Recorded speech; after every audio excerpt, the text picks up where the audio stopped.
Hello everyone, my name is Hukmaraj Singh Rao and welcome to my channel. I am an engineering student who recently started learning coding and DSA. So I thought, why not document the whole journey publicly instead of waiting to become perfect first? On this channel, I will be sharing things like coding practice, lead code problems, and many more websites which are having questions. We are going to solve them daily. Lead code problem is fixed and more things will come up.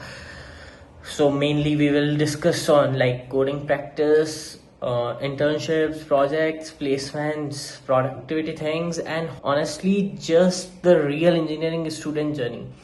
I am just going to start this journey. Right now I am still learning, making mistakes, and figuring out the things.